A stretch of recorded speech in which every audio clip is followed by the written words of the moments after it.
लगातार नारेबाजी हो रही है। और अभी की एक बड़ी खबर मैं आपको बता दूं, एमएनएस के अध्यक्ष राज ठाकरे आज एनडीए में शामिल होने का ऐलान कर सकते हैं। आज गुड़ी पड़वा के त्योहार पर राज ठाकरे एक रैली करने जा रहे हैं। जो जानकारी हमें मिल रही है, राज ठाकरे ने अपनी पार्टी के लिए एनडीए से 3 सीटों की मांग की थी, लेकिन इस पर बात आगे अभी नहीं बढ़ पाई है। तो अभी की बड़ी खबर हम आपको बता दें।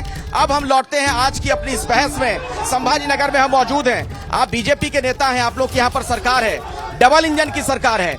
एक बहुत बड़ी समस्या यहाँ पानी की नजर आ रही है, बार बार लोग यही कह रहे हैं।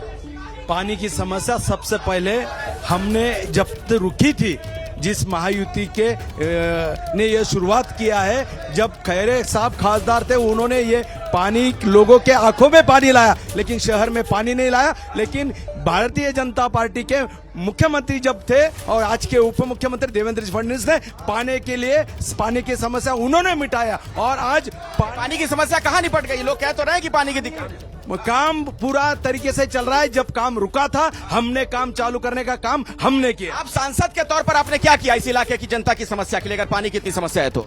मैं तो सबसे पहले ये जो भारतीय जनता पार्टी के जितने भी समर्थक यहाँ पर रुके हुए हैं, मैं चाहूंगा जोरदार तालियां हमारे संजय केनेकर साहब के लिए लगाइएगा, क्योंकि जब उन्होंने देखा कि उनका नेता सही तरीके से झूठ नहीं बोल पा रहा है, तो भारतीय जनता पार्टी का दूसरा नेता उनकी मदद करने के लिए पहुंच गया है। और मैं आपसे पूछना चाहूंगा, जब सभी राजनीतिक पक्ष के एक एक लोग खड़े हुए हैं, तो भारतीय जनता पार्टी जो इतने सफेद तरीके से झूठ बोलती है, उनके 2-2 लोगों को क्यों बुलाया है आपने, मुझे ये बताइए। मंच पे जो आए हैं वो अपनी बात रख रहे हैं, हमने तो एक को ही बुलाया था, बाकी आप सिटिंग एमपी अपनी बात रखिए। मैं तो ये कह रहा हूँ कि अगर सभी राजनीतिक पक्ष के एक एक नुमाइंदे हैं, तो झूठ बोलने के लिए भारतीय जनता पार्टी ने 2-2 नेताओं को क्यों स्टेज पर चढ़ा रखा है, पहले ये जवाब दीजिए मुझे। उसमें सांसद के तौर पर आपने क्या किया यहाँ के लोगों की समस्याओं के लिए, अगर पानी की समस्या किया है तो लोग साथ देंगे, अगर नहीं किया है तो मैं अगर कहूंगा कि पानी नहीं आ रहा है, मैं अगर कहूंगा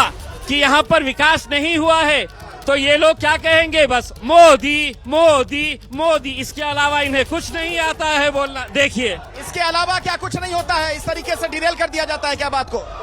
ये देखो, मैं बार बार बोल रहा हूँ, ये देश की इलेक्शन है। पिछले टाइम 2014 में भारतीय जनता पार्टी ने एक ऐड दी थी, बहुत हो गई महंगाई की मार, अब की बार मोदी सरकार।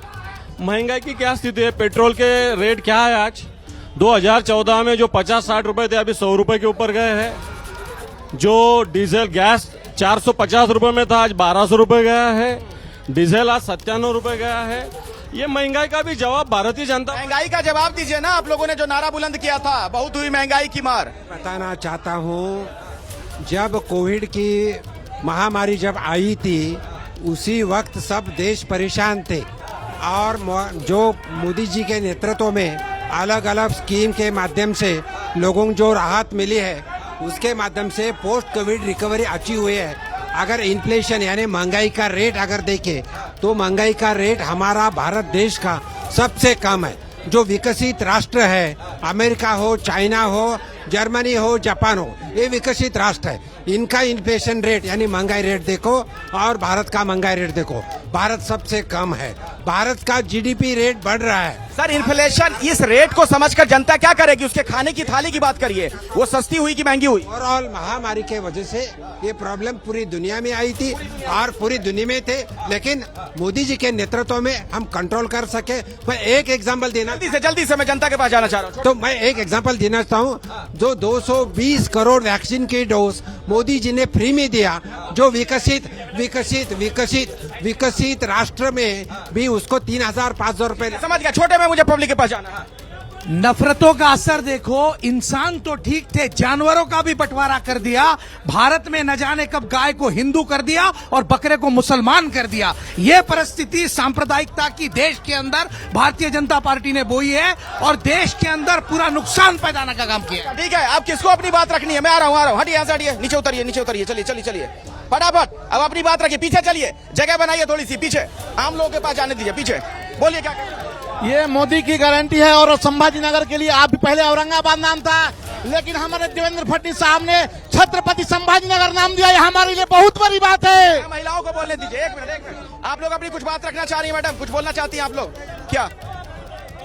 पिछले 10 सालों में मोदी जी के कैमरे के सामने से हटिए आप लोग। हाँ, पिछले 10 सालों में मोदी जी के नेतृत्व में और महाराष्ट्र में एकनाथ जी शिंदे साहब के नेतृत्व में महिलाओं का बहुत विकास हुआ है। विविध योजनाओं के माध्यम से उनको आत्मनिर्भर किया गया है। इसलिए इस इलेक्शन में भारी मात्रा में महिलाएं उनके साथ खड़ी रही। कानून व्यवस्था की क्या स्थिति है?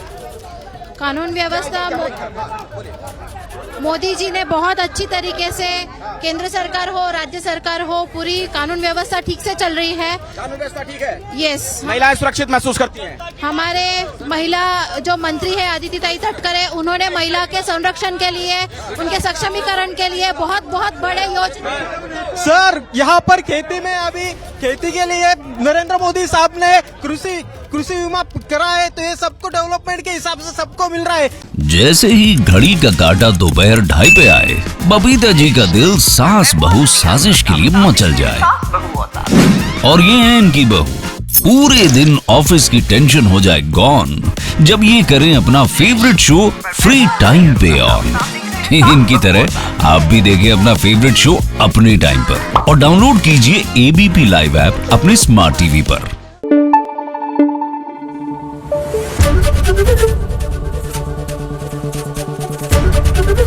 एबीपी न्यूज आपको रखे आगे।